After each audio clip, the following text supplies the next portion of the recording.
বাবা কালকে যে আলুর দাম নিয়ে ভিডিওটা ছেড়েছি তা 1,80,000-এরও বেশি মানুষ দেখেছে এবং একজনা এমন কমেন্ট করেছে, সে কমেন্টটা আমি পড়ে শোনাচ্ছি।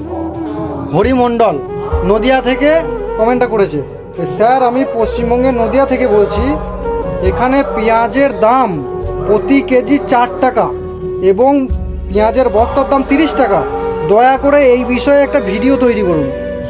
মানে কতটা দুঃখজনক খবর, কারণ এগুলো তো মিডিয়া দেখতে পাচ্ছে না একদম। মিডিয়াতে সবই দেখতে পাচ্ছে কিন্তু এগুলো তুলে ধরবে না, কারণ গরিবদের জন্য কিচ্ছু যায় আসে না, গরিবদের জন্য কিচ্ছু যায় আসে না। এইদিকে ধানের দাম কম, আলুর দাম কম, পেঁয়াজের দাম কম, কিচ্ছু যায় আসে না। কিন্তু এই জিনিসগুলো এই কম দামে অসাধু ব্যবসায়ী আর কিনে রেখে দেবে, তখন আমাদেরকেই বেশি দামে কিনে খেতে হবে। আমাদের নিজের ধান কি করছি আমরা 4 টাকা 30 টাকা তখন কেজি কিনতে হবে, 40 টাকা কেজি আমাদেরই কিনতে হবে। আর ধান মিনিকেট ধান আমি আগের বছরে 15 টাকা বিক্রি করেছি, আর 55 টাকা কেজি চাল কিনে খেতে হয়। আমরা না খাই, আরেকজন খাচ্ছে, এরকম ব্যাপার।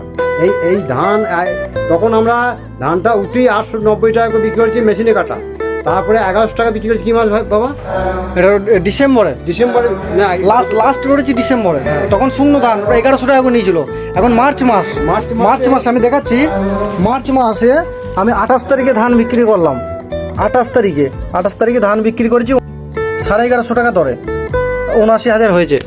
তাহলে কি থাকবেটা কি সব কিছু জলের টাকা, 64 টাকা। ধানটা বেঁধে রেখে হয়তো আমি কিছুটাও হলেও বাড়বে দাম, অন্তত 1200 1250 হয়তো হবে। 150 টাকা করে পেলেও আমি সেখানে 15,000 20,000 টাকা আমি পাবো, সেই পাওয়া যাবে।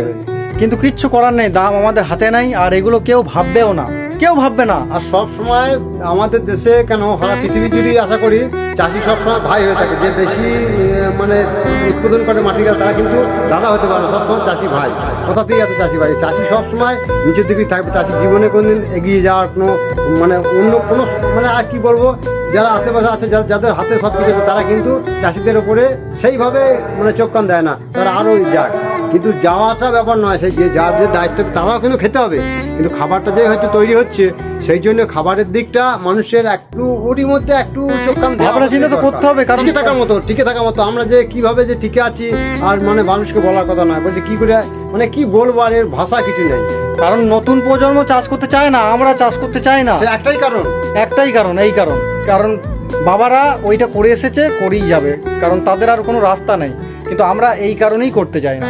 আর যুব সমাজকে এটাই বার্তা দেওয়া হচ্ছে, এত কম দাম বা এটাই বার্তা দেওয়া হচ্ছে যে চাষ করো না, কি হবে চাষ করে, কিছুই তো লাভ নাই, এটাই তো দেখা যাচ্ছে। কিন্তু অসাধু ব্যবসায়ীরা কন্টিনিউ ভাবে লাভ পাচ্ছে। কালকে একটা চিপসের ভিডিও নিয়ে ভাইরাল হয়েছে, ভিডিওটা বহু মানুষ কমেন্ট করেছেন, বহু মানুষ রিয়াক্ট দিয়েছেন, 6,000-এর উপর লাইক হয়েছে ভিডিওটায়। আপনারাও দেখে আসবেন ভিডিওটা, সঠিক বলেছি না ভুল বলেছি। ধন্যবাদ, ভালো থাকবেন।